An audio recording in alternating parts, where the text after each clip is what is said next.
And to move into what I've sort of done on Substack, I like when I'm writing on Substack because it's a departure from that. And if I've avoided writing that way to this point, it's just out of fear, I guess. Yeah. Which is a fantastic, there's a great, I mean, obviously George Saunders, everyone knows the name. Mm-hmm. He has this great interview where he talks about the moment he realized what kind of writer he actually was. And he says, years I was working on this novel, and I think it's his wife, still his wife, but my partner, whoever it was at the time, I told her I was finally done with this, and I had it set up on the dinner table. I knew that I wouldn't be in the room when she started reading it, and I was so excited. I kind of peeked through the door and I watched her as she was reading it, and she was just had her head in her hands, shaking her head. And at that moment, I knew these years that I had spent towards this thing was a piece of shit, And Right. I, depressed, went to work the next day at whatever shitty job he had in some office. And he started doing these literary doodles, really, of just funny kind of ideas he had or conversations. And lo and behold, he goes back home and he puts his folder down. He goes to the bedroom. He can walk into the dining room. He sees his wife. He can actually hear her before he even sees her, and she's kind of giggling. And he peeks through the door and he sees her reading these doodles he's just written.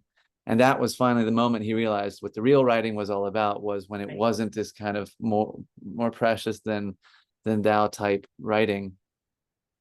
To me, it sounds like you're putting out the work there that is that type of writing. Not that the YA stuff isn't that, but that it's something, if it makes you, I mean, it's a great Rilke quote from Letters to a Young Poet, which is, if something is difficult, must be one more reason to do it. And difficulty includes that fear, right? So do you find in your past, it's been what, a year and a half now you've been on Substack? No, not quite a year. It'll be a year in October. Wow. And I mean, you have an incredible amount of engagement for that. I applaud you on that. What's your sense of why it works? And I mean, for people who would, if this is to be a recording, to read your work, stock fiction, tell me just briefly what stock fiction is all about. Sure. And years and years ago, before I had kids, I had a blog, but it was a blog that I only invited people to read. I never publicly published anything because I was afraid. So, and that was more nonfiction stuff. I was kind of, I had my first kid, so some of it was parenting stuff, and I was playing blues bass guitar. So I was going out to these blues jams with my teacher. So I called, and then I was also cooking. So I called it Blues Kitchen, and it was kind of like a weird sort of, but literally 6 people were reading it, and they were my family and friends.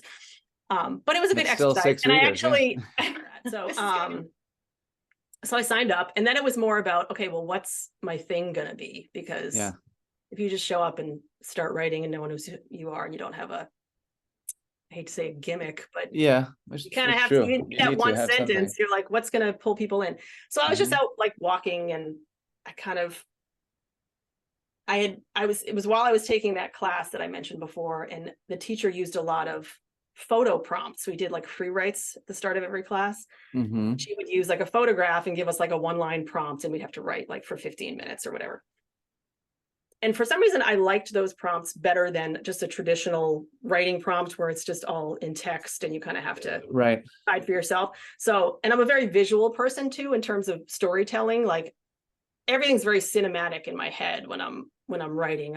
There's background music, and there's all this stuff going on, which doesn't necessarily end up on the page, but it really helps me to write. So I was like, ooh, maybe I could use stock photos and I think it's a great idea. And how do you choose these stock photos? I do a lot of just shuffling through libraries. Actually, now I get a lot of them just from the Substack stock photo option. I used to kind of other websites, but they're all kind of coming from the same places. I noticed Unsplash is one of the ones that Substack pulls theirs from. So they're all free use. I also use Canva, which has a lot of, I actually pay for it. So I get a bigger library of stuff that I can use. And you can do some kind of image editing within that, right? I don't do a lot of image editing though. And this is my anti-tech self coming out. I think there's 2 photos on there that I doctored, and I didn't do air quotes. Nice work. Is one of these ironically of a bubble quote of somebody say something? I saw a quote. I Well, think I that saw one one of I those. did. Okay, so I did there's a post on there called Ballbuster greeting cards, which was just I took Love some it. really, really corny stock photos, because that's the thing. I don't use a lot of like the really awful ones where people are just like plastic mannequins, like in some, oh, Hmm. we're having a business deal and we're shaking hands, or we're, I Right, right. use more of the artistic ones because they just speak to me more. But for that one, I really did pick some just awful cliche looking things. And it was around, I think it was Valentine's Day that I posted that. So they were all sort of like romantically themed.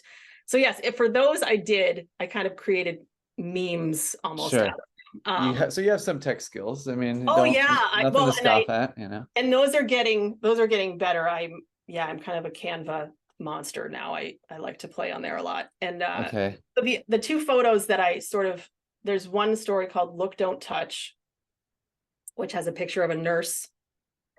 And in the story, all the nurses, and it's kind of like a Twilight Zone-y sort of thing, all the nurses have purple eyes. So I kind of put a little, violet filter over that to make her look a little more purple. And then the other one, all I did was I flipped it. And I actually said this in the post too. It was, there's a story called Miles in Her Shoes, which is a more recent one. And it's got dandelions and a pair of sneakers. And in the original photo, I wanted it to look like you were kind of looking down on the sneakers, but in the picture, it looked like the kid was sitting down with the sneakers. So I just flipped it Okay. once and again. So it like looked the way I wanted it to, but, and then I'm just gonna, fully admit that in the beginning, I really did take a picture and then write a story from that picture. But what's happening more now is I'm writing a story And then finding an and AI finding a picture. picture. I know, did Yeah. I just totally like throw myself No, under the bus? no, Um, because that's you gotta have you gotta be versatile in the trade, you know? I well, and the mean, other thing that happens is I'll start with a picture and write a story, and then the picture doesn't fit anymore. Like the story will just go on such a wild ride sure. away from where I thought it was going to go. And then I'm like, no, this picture doesn't do the story justice now. But That then could sometimes be I wonder, cool. yeah, Like if an it appendix, just like FYI, the actual photo at the bottom of this page.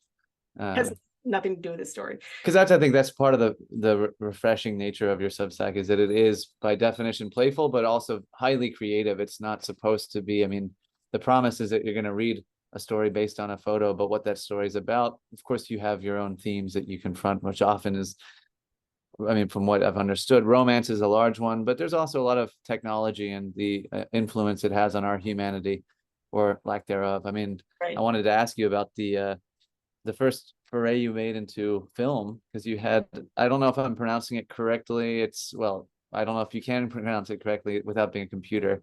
It's A4 pupil Oh yeah, A4RI A4R1, I think it was. R1, sorry, Yeah. yeah. Um, Yes, and I made a little movie of that because for that one, I definitely saw it okay. as a almost like you were inside the helmet of whatever this being is and seeing the moving text. So like when I So wrote it sure. out, yeah, it wasn't communicating itself the way I wanted it to.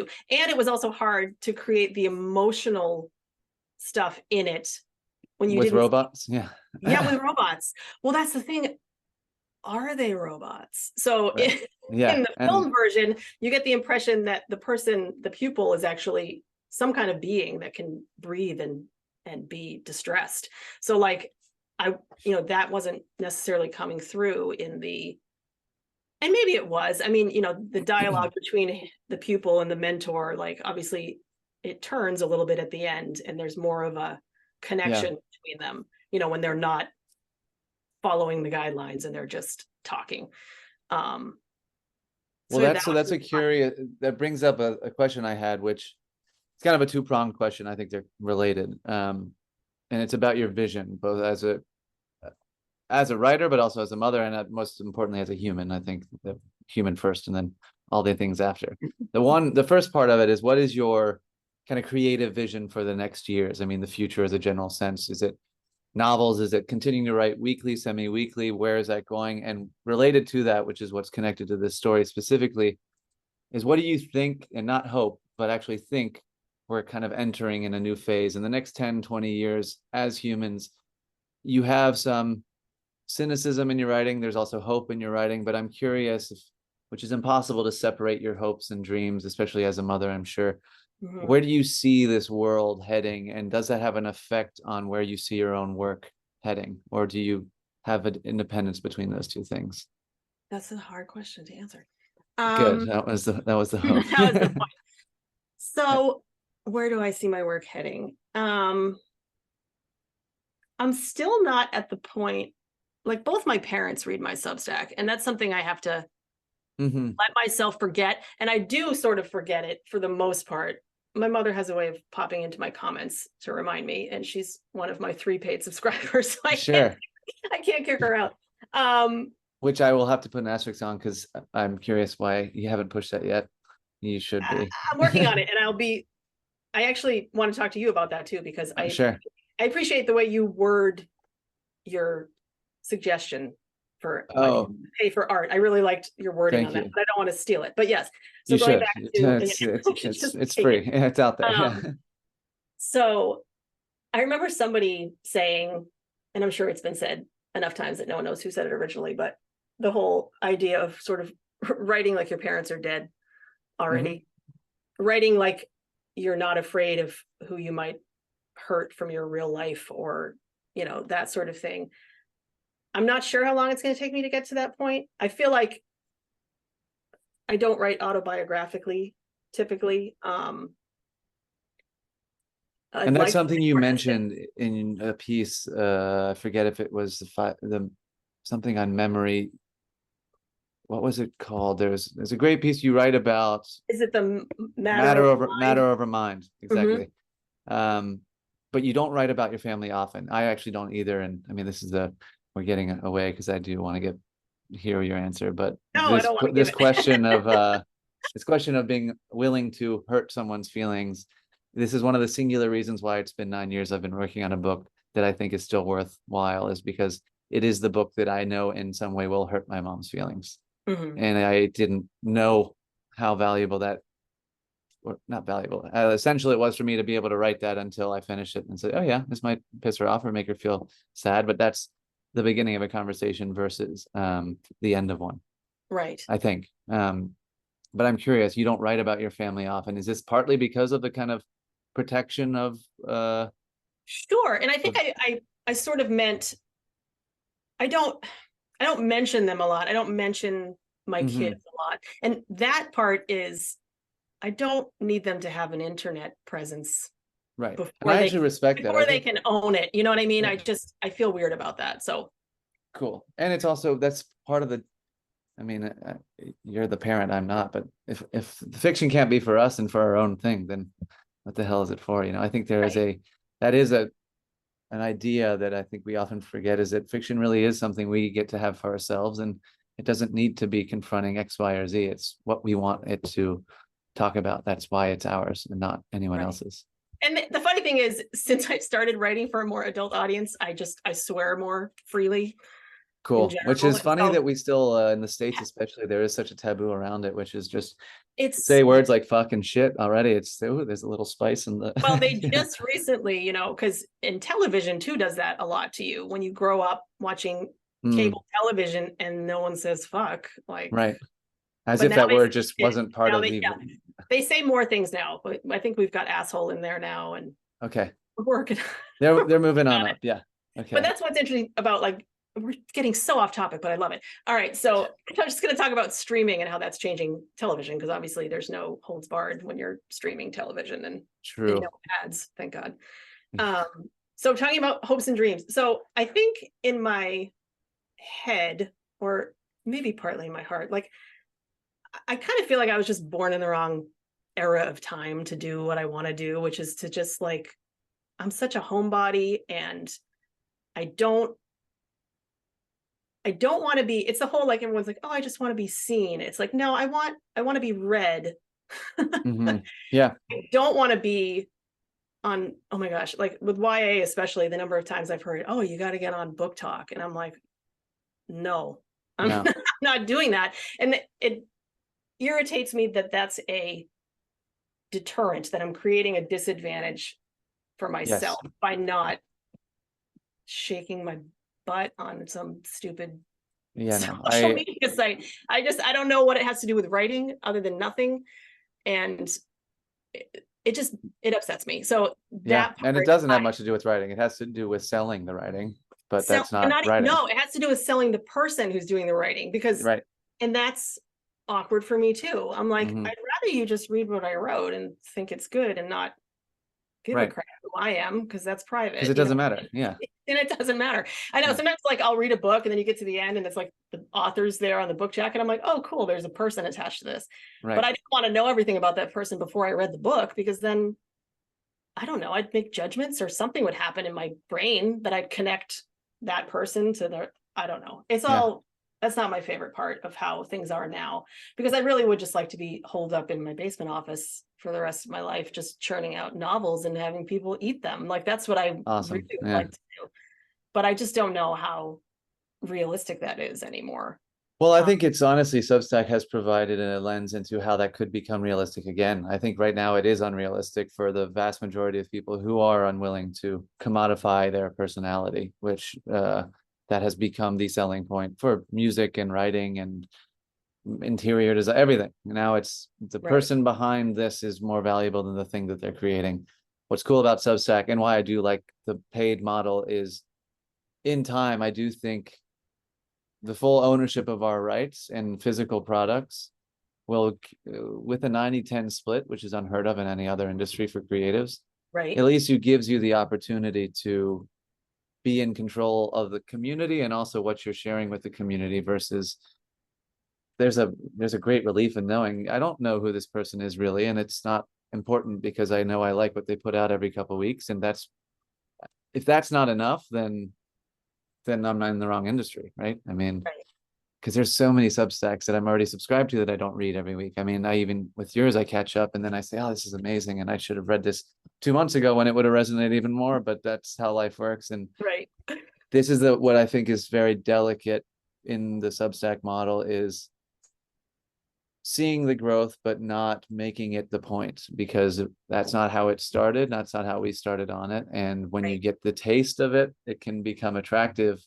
And then you start thinking of what should I offer so it can be paid or what shouldn't I offer? And then you're thinking of creating for money versus creating for sublimation, expression, Right. creative, just philosophy, you know? And then you get this built-in sort of obligation or expectation, like once people are paying you, that you're like, oh, well, now I have to deliver Yeah. more stuff, even if I'm not inspired to deliver anything. Well, and that's So what you speak about in Matter Over Mind. That's I think, which I just read, but it's from July. You spoke about an acronym that you use, which is a very clever acronym because it's the exact thing that gets in the way of I made it ourselves up. all the time.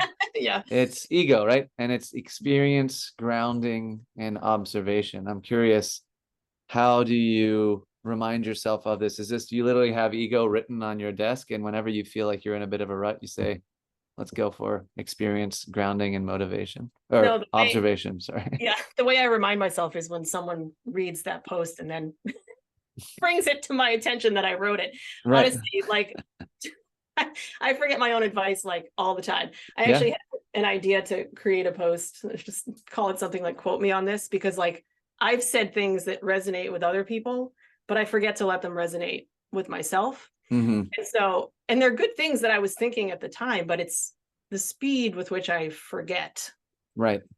what I should be thinking about is, I mean, the speed of everything is crazy too. That's another thing about the way Substack and just writing works now. Like, and you probably experienced this, you'll post something, it'll get like this delicious sort of flurry of attention, and it'll just be Mm-hmm. a really fun 48 hours for you. And then all of a sudden it's like, it just like drops off the face of the earth. Like it never Sure. existed, which is why it feels so cool when somebody finds it later and Yep. brings it forward, because not just so that other people can see it, but so that you can see it again and be like, oh yeah, that was kind of Mm-hmm. cool that I said that.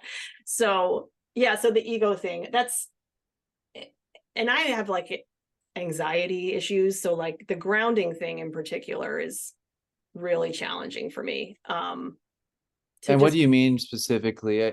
You said here, as in dismiss destructive bullshit thinking and put my head where my feet are and my shoes on the ground on the earth. Is it a physical reminder, you go into the yard type thing? Yeah, sometimes Okay. I do. I need to get outside. Yeah. Or if like I'm working and I'm frustrated because things aren't going, and then like my kid will come downstairs and like want to play chess with me, and like my first response is to like, no, go away. I'm trying to like get through something. But what I really should do is just put the thing away and go play chess with my kid. So reminding myself, and I do have to like it's like a mental switch. I have to like turn off the one thing and then put myself, and maybe you had this happen too. Like when you're like really in a zone, even if it's a frustrated zone, you're like, yep, you got these blinders on and you're in front of the computer and like I'm all like locked up. And then like someone comes and like knocks on the door and you're just like, no, get out of here. Like I'm trying to through this. But like what would be best for me and my mental health and my physical health is probably to just turn the thing off and go be. Well, it depends how good the paragraph is that you're working on. I suppose it's usually, I'm usually just, I don't know that it's ever that good a paragraph, honestly. And not no, certainly, of course not. But it is,